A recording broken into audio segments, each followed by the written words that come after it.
All right. What you're seeing here is a net operating income dashboard, and it's for up to 50 units. And what you're seeing right here, this is like monthly rents. I'm going to put some information here. Excuse me. And once I scroll down, so this is monthly income from rent. Here, this is per month. We have other income. So you can rent out space from a garage, a carport, application fees, whatever it is, deposits. And then down below, we have the expenses: accounting, advertising, legal, property management, taxes, utilities. And at the very end, we have our net operating income, and it's per month.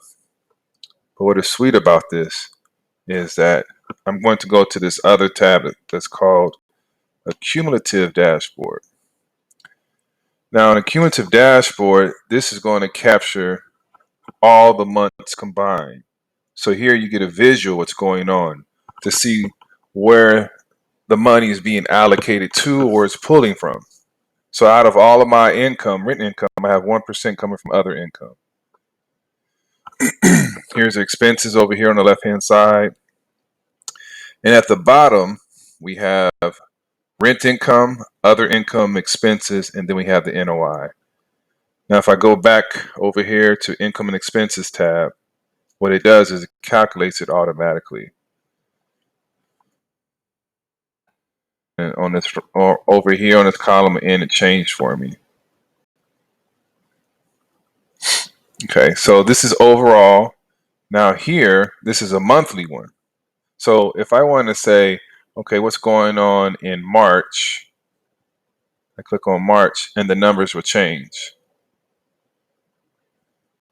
Go in July, the numbers will change. This is a good dashboard to look at. Now, you may have real estate software, property management software. There's a lot of them out there, but I've always noticed there's not a lot of attention that goes towards the small apartment owners and operators. Now, this is what it is. It gives you a good visual. Hopefully, it can help you out. Thank you.